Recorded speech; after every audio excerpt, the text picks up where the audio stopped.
Okay, so I'm Sam Lockery, and I'm gonna make Scottish Drop Scones. They're pretty easy to make in my opinion. Don't require a whole lot of ingredients, a lot of stuff you can kind of just buy in bulk and keep on hand. They're super versatile. They're called Scottish Drop Scones. There's not a whole lot of difference between them and like your traditional scones. The only kind of thing is they're called drop scones because instead of having to like roll out your dough, make it all into the right forms, cut everything, measure it all, blah, blah, blah, you can basically just take the spoon at the end of it and drop your dough right onto the tray. So to start, you're gonna wanna preheat your oven to 400 degrees. So you're gonna wanna start with 3 cups of flour, hold on a second, I have my recipe written down here, I swear. About 1/3 cup of granulated sugar or white sugar. You can also use brown sugar if you want to, or some sugar substitute. About the same measurements will work out pretty well. You're also going to start with about 1 teaspoon of baking powder, not baking soda, baking powder. You're also going to start with 1/2 to 2/3 a cup of milk. It's going to vary depending on how wet you want your dough to be. About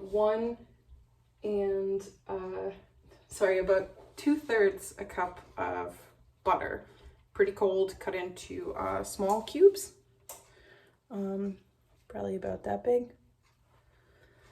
You want it to be cold, not freezing cold, but like pull it out of the fridge maybe, I don't know, 5 minutes, 6 minutes before you want to use it, because you still want it to be pretty cold. So you start with your dry ingredients. So you want to put your flour and your sugar and your baking powder right into the bowl.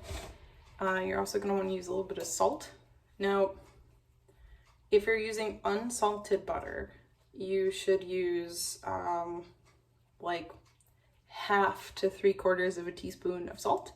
If you are using salted butter, which I am, you should use way less. So probably like 1/4 of a teaspoon of salt. You're going to take all of your dry ingredients into the bowl, and because I really like lemon and blueberry together, that's what I'm putting in mine today. So I'm going to take my lemon and my zester, and I'm just going to zest it right into the bowl. This goes in with your dry ingredients.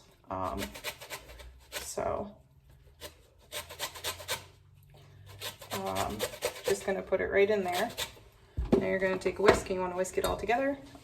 Not too crazy or else you're gonna end up with, flour all over your face. You can make this with a stand mixer too. I just don't have one. But you can make this with a stand mixer. You just wanna kind of give it a good whisk so all of your dry ingredients are nice and mixed together. Then the next thing you're going to want to do is you take your butter, your cold butter, and you want to take it and add it in. If you're doing this in a mixer, turn it on like the lowest setting and just let like the dough hook do the work, and put in butter maybe 1/4 cup at a time, if that. If you're doing this like I am by hand, then you're going to want to just add in some of it and give it a good stir. You want to make sure all of your butter gets coated in flour. And the other thing to do too is, after deep washing of your hands, after a deep clean, deep scrub of your hands, you can just stick your hand right in there and give it a good mix. You want to make sure you're breaking up your butter.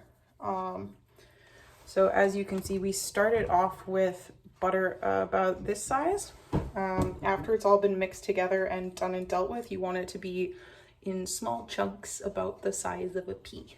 So maybe like this big, little tiny thing. But it still needs to be a little chunky. You don't want it to be totally blended together, because I don't know if you've ever eaten like a nice airy scone, but they get those fun air pockets from when the butter melts while cooking. So you definitely want to make sure you're still leaving chunks of butter. Like I said, turn your mixer on its lowest speed, and just mix in bits and pieces of your butter as you go, little chunks here and there. And if you're doing it by hand, just, you know, do it in bits and pieces anyway. You know, whatever, it'll kind of work out in the end. One of the reasons I love making these is, A, they're super easy. So my oven's preheating right now. I'm mixing my butter in you know, small bits, one kind of piece by piece. Making sure that my flour, my baking powder, my salt, and my lemon zest in this case are just all nice and mixed in there, mixed in with the butter.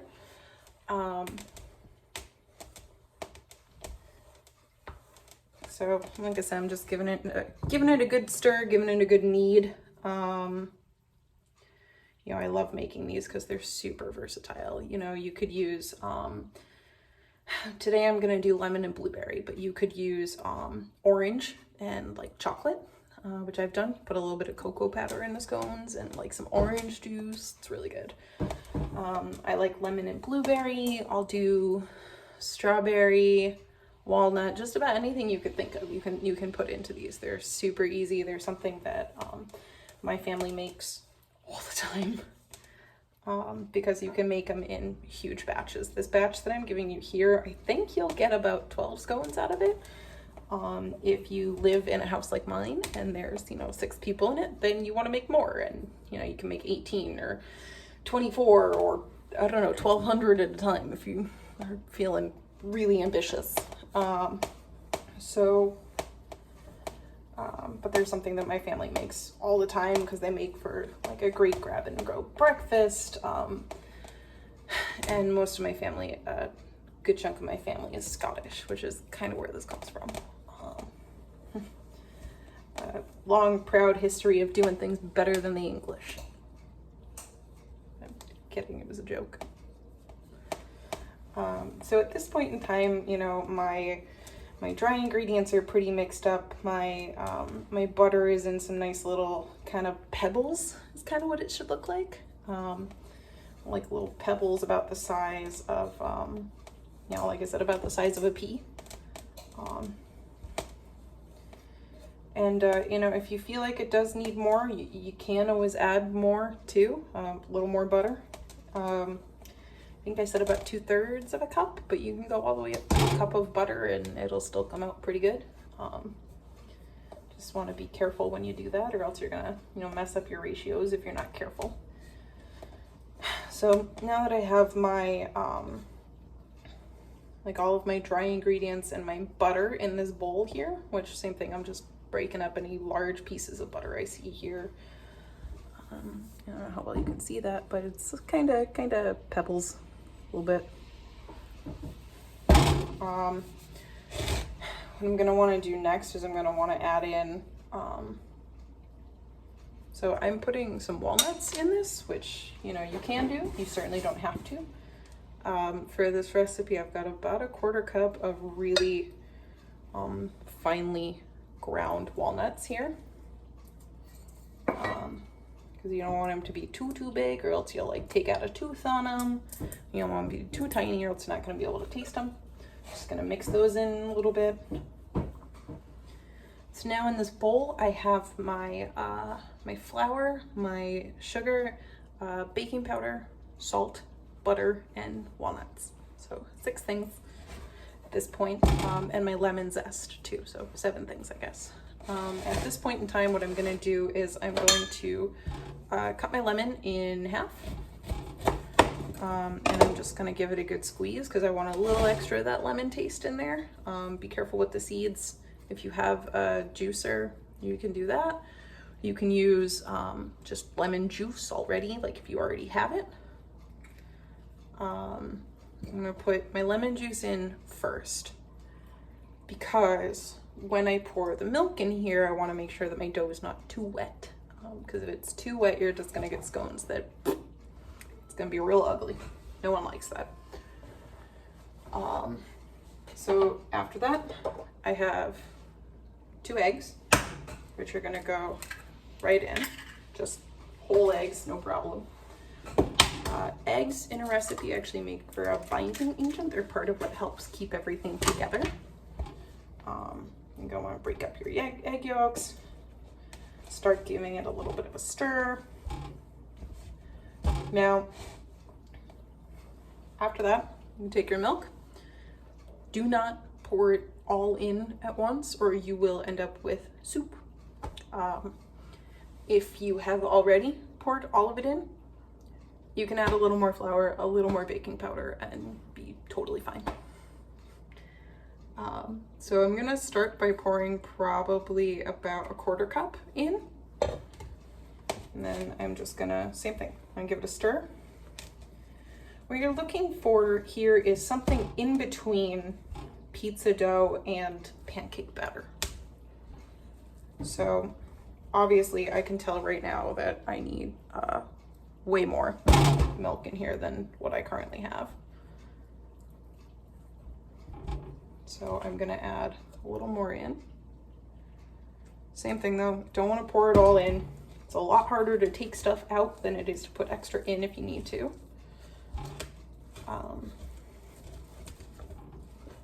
See, now it's starting to look a little more like a dough, now that it's kind of starting to get mixed together.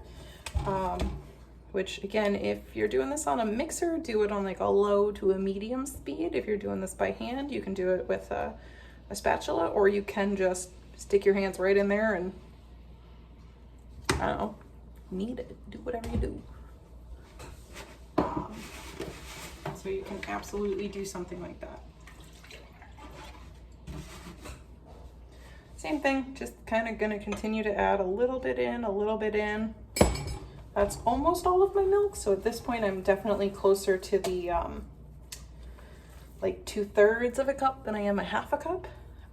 But again, that's really dependent on, you know, personal taste, I guess. And this is the point in time where if I was making orange and chocolate scones, instead of using milk, I would use orange juice. I've done that before, that usually goes over pretty well. So at this point in time, you know, I think I've used just about 2/3 a cup of milk. It's a fairly wet dough. You can see it, it's pretty sticky, but it still definitely will hold like a shape. So again, definitely not pancake batter, for sure. And at this point in time, because I'm doing blueberry, I'm going to add in my blueberries. Now the kind of tricky thing with using a blueberry like a fruit is that you want to make sure that you're folding it into the dough. And I'll show you what that means too. So at this point in time, if you're using a mixer, I would highly suggest stopping and just using a spatula to fold all of this into your dough. But you can continue to use a mixer. You can use it on like a super low speed if you want to. So I'm gonna take the first of my blueberries here, and they just kind of go right into the middle. What you're gonna wanna do is you wanna kind of stick your hand or your spatula down along the side of the bowl, pull it towards you and fold it over. So let's see if I can show this really quick. Goes into the side of the bowl, I'll pull it right over, fold it in and give it a good press. You don't want to work it too hard because you're going to break all of your blueberries. Same thing, so I'm just kind of hand down the side, pulling it towards me, folding it over and pressing it down gently. For this recipe, I'm probably going to use like a cup's worth of blueberries, somewhere right about there. Yeah, and we have to make sure that they won't kill anyone. Oh yeah, those ones are definitely poisoned. I for sure poisoned those ones. Same thing. Same thing. Those two were okay. You could have fed those to someone. Oh, okay. Well, now I know that you've eaten them. Same thing not though. This one. Same thing. These three are okay though. Those 3 okay. Good. The next ones might poison you though. Let's find out. All Shall right. we? Well, Let's find out. 2, 3. Crunch. See, this is what I mean when I said that making scones is a family affair. this whole time, same thing, I'm hand down the side of the bowl underneath the dough and pulling it towards me. So down the side, pulling it towards me, pressing it down. Ignore the floating hand behind me. You know, if you do break some blueberries, it's certainly not the end of the world. How could you? What is it they say? What's the saying? What's the saying? Can't make scones without breaking a few blue. Nope, that's eggs and omelets. Hold on a second. I'm getting there. I said eggs and omelets. Nobody says that. Okay, so again, I'm just folding my blueberries in. You can use as many or as little as you want to. Like I said, for this recipe, I think I used a little over a cup because I really like scones that are more blueberries than dough. That's definitely my preferred way of doing things. So at this point in time, I have a dough that is, it's super sticky. It's just kind of all over everything here. But, you know, like I said, super sticky, but it's still gonna hold its shape here. Now comes the super fun part. My family always thought this was kind of the best part of the whole thing, and if your dough is particularly sticky sometimes, or particularly wet, sometimes you'll get a little bit of splatter, which was always kind of part of the fun for us. So what you're gonna do first is you're gonna take one kind of very large spoonful of your dough. Your second spoon, you're just gonna right on there, and that kind of helps form it a little bit. Doesn't need to be perfect, just mostly on the spoon. And then you take like so, and you get to find out why they're called drop scones. Just like that.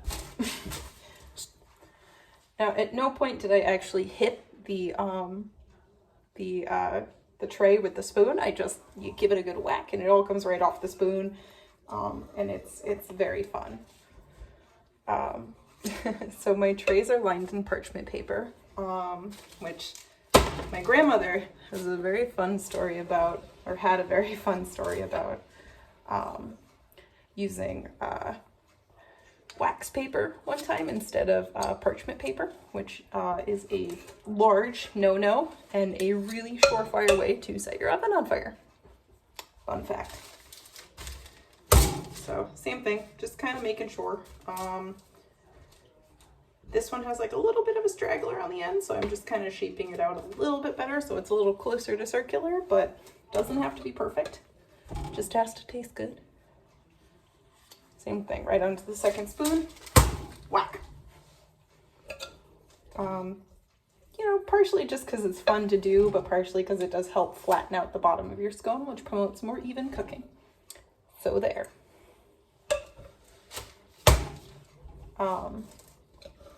At this point, I think due to the size of my scones, I'm getting about 16 out of them. But you know, you can get anywhere from, I don't know, 10 to 20, depending on what size you make your scones. But I'm gonna make mine a pretty good size, and that's gonna just mean that they're gonna take, hopefully, just a nice amount of time to cook and all that fun stuff. These are kinds of, I ate stuff like this for breakfast all the time, growing up. You know, most, like I said, a good chunk of my family is Scottish. It's something we do. Now, I have heavy cream and a pastry brush. The heavy cream part is important. You can use whole milk, but it's not gonna work the same. So preferably heavy cream. I have heavy cream, a pastry brush, and some sugar in the raw, which is that like real nice brown granulated kind of sugar. So what I'm going to do is I'm going to take my pastry brush. I'm just going to hit the top of my scones with it. Again, doesn't have to cover the whole thing. Just make sure that it kind of browns really nicely on top. So I'm just going to hit the top of my scones with that. So it's like a nice kind of thick coating on there. Put that in there. And then it also helps helps give your sugar in the raw something to hang on to here. Or you can just use, you know, regular sugar if you want to top them with something kind of fun, or powdered sugar when they come out of the oven is always good. And I'm just going to sprinkle a little bit of that on top.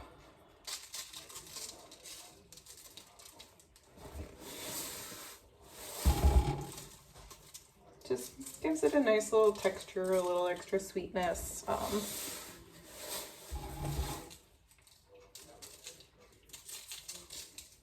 And then they are going to go in the oven, just like that. Alrighty then, we have done it. As you can see, they're not too dark on the top, real pale golden color on the top, real nice dark golden brown on the bottom.